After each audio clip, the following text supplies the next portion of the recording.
If you run your business in Notion, you need to get permissions right. Who can see what?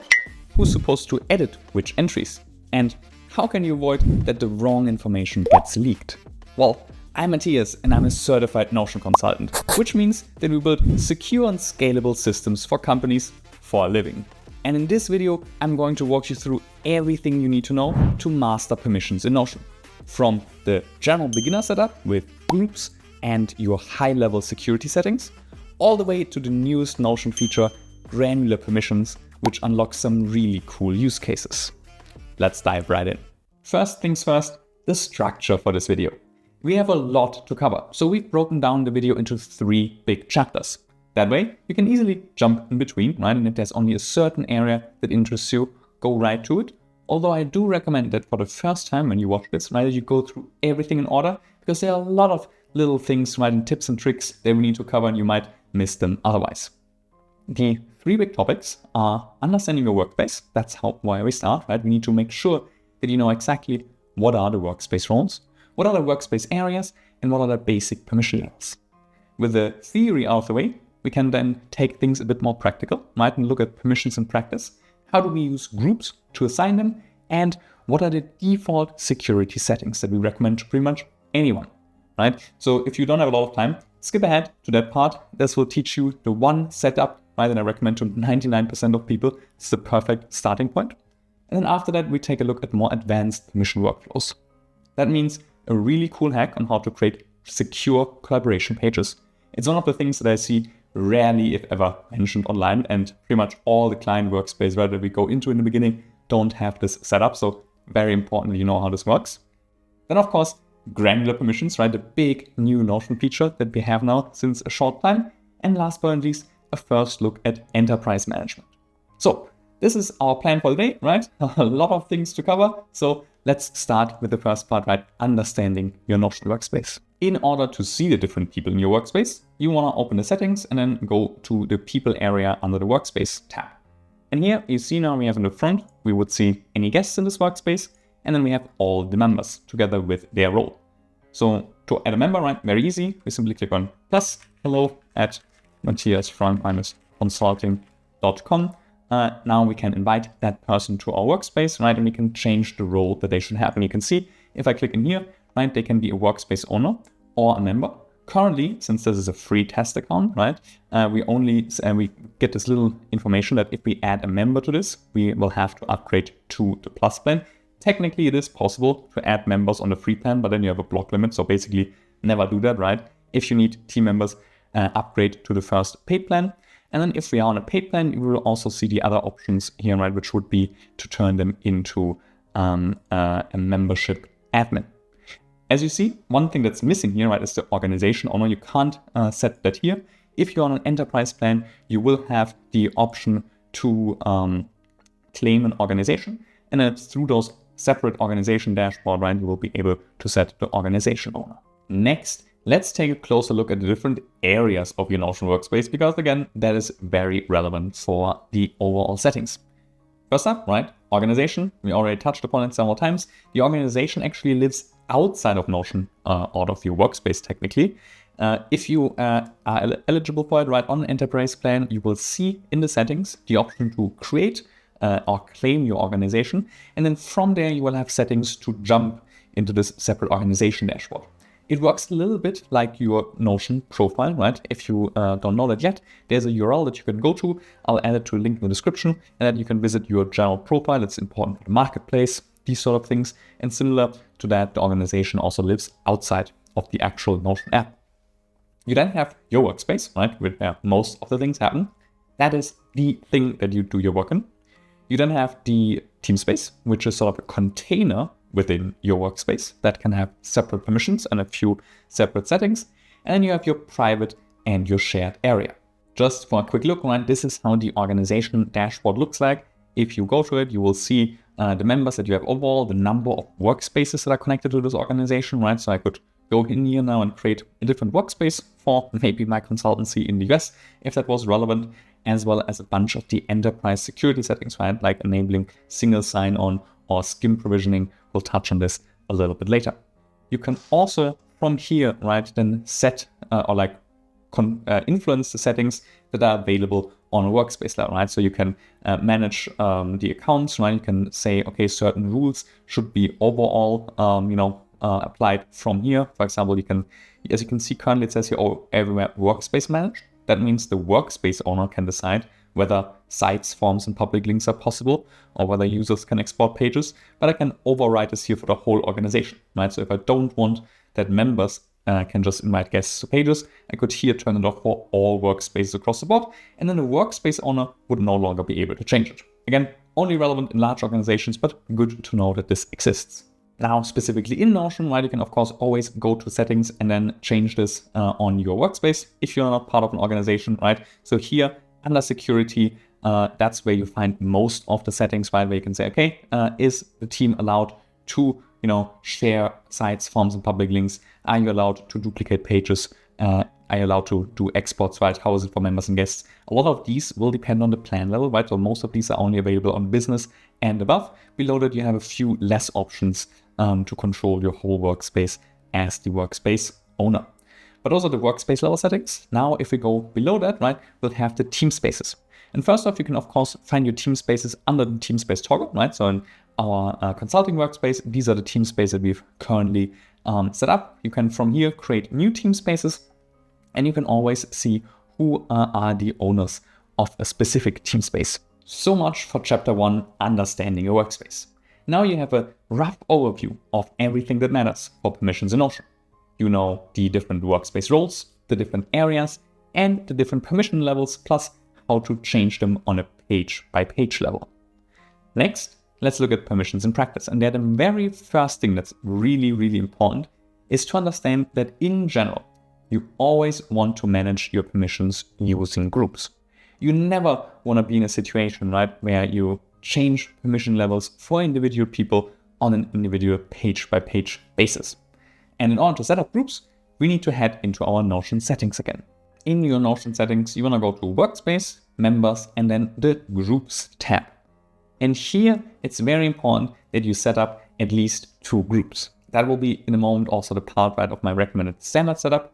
But basically, creating a group allows you to first assign members of your team space to that group, and then you can manage all the permissions through that, which makes it so much easier, right, to bulk assign people.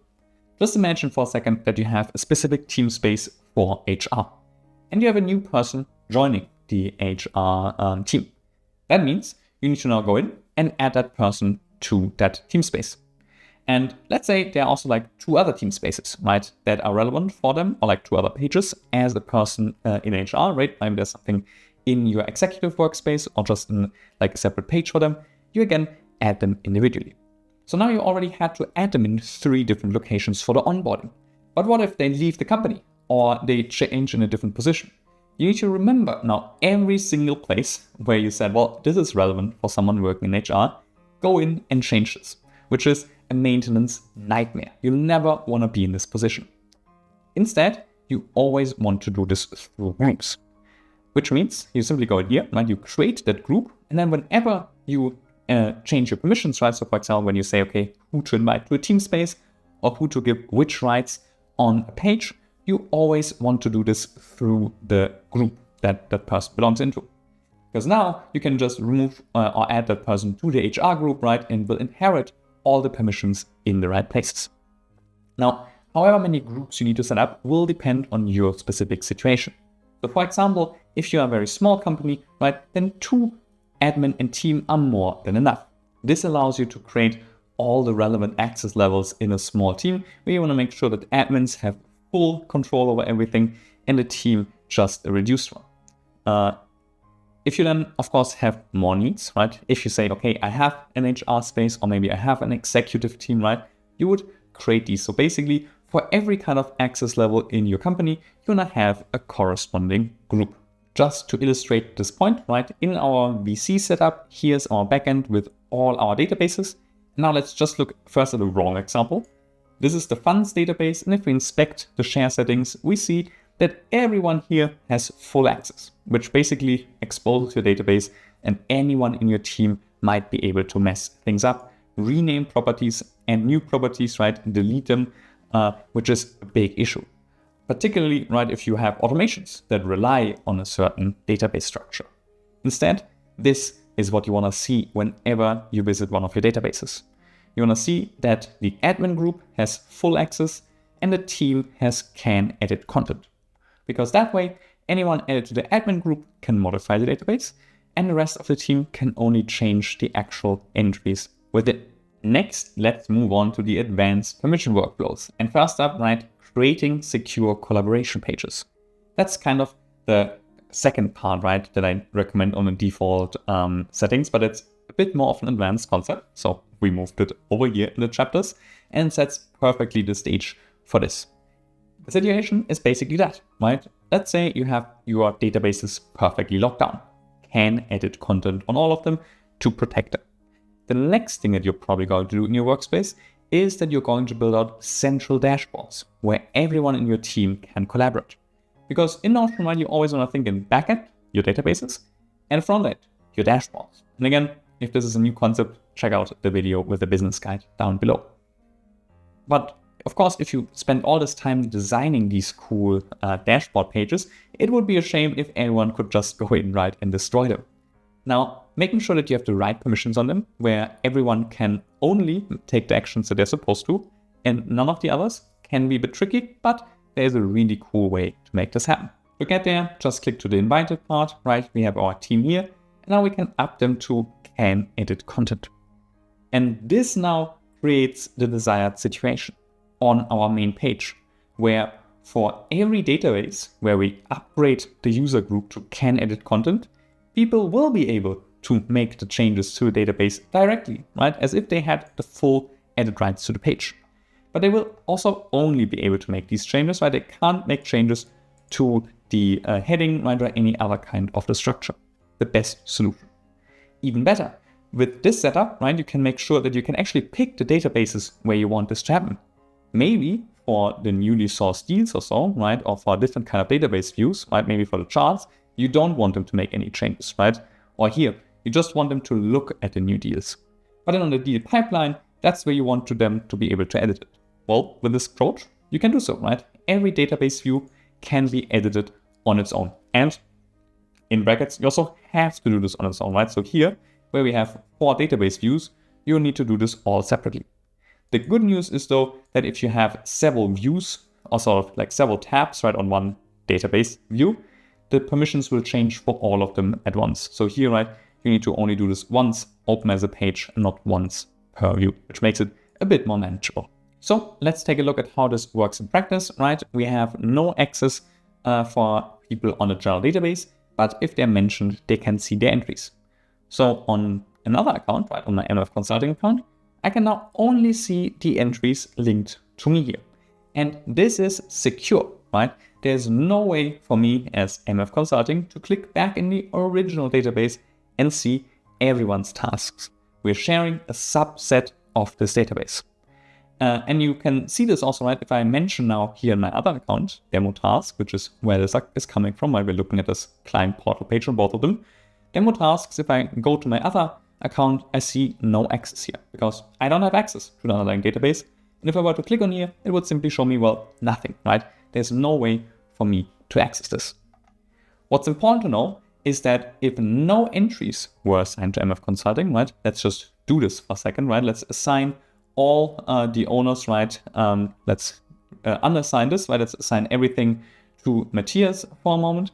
If we go now to that other page, right?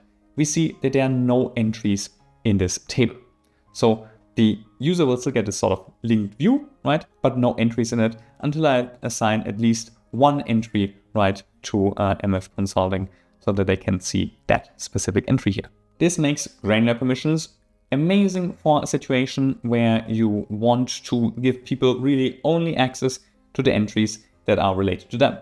Most of the time, that will be a situation where you work with freelancers, right, in your workspace, and you want to have them for them to have access only to certain pages, or client portals where you want to share with the client the items that you're working on for them, but none of the ones that you're working for other clients.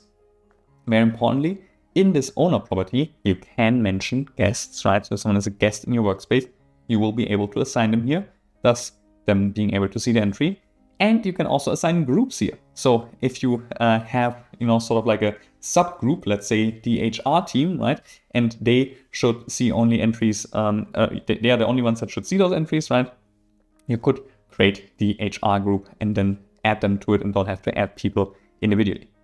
Importantly, you are not able to add guests to a group, right? So this is one of the areas where you still need to use a bit of a workaround or ideally automations, right, to assign things at scale, but it is possible, right? That's the most important thing here.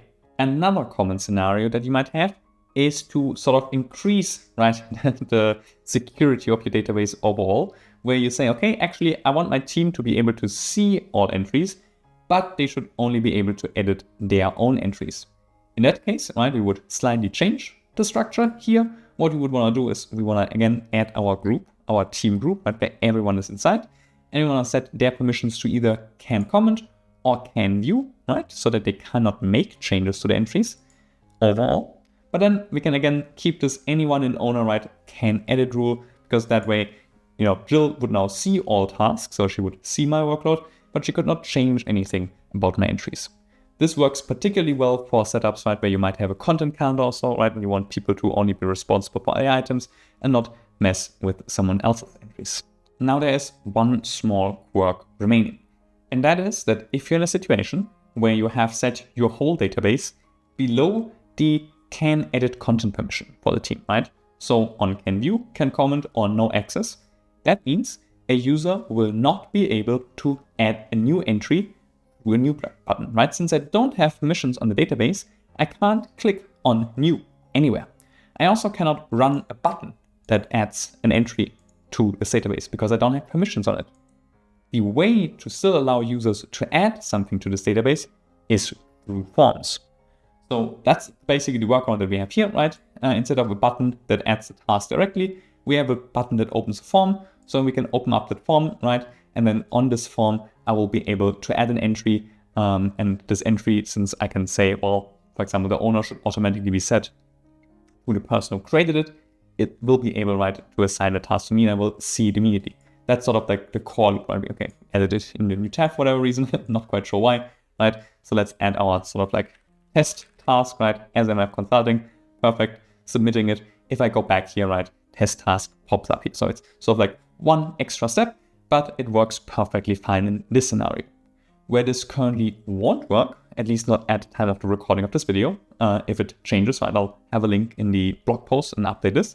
Where this currently does not work as easily is for guests of a workspace. Because on a form, if you have that set up, let me just switch to that. On my form, I currently have it set to anyone at MF Consulting.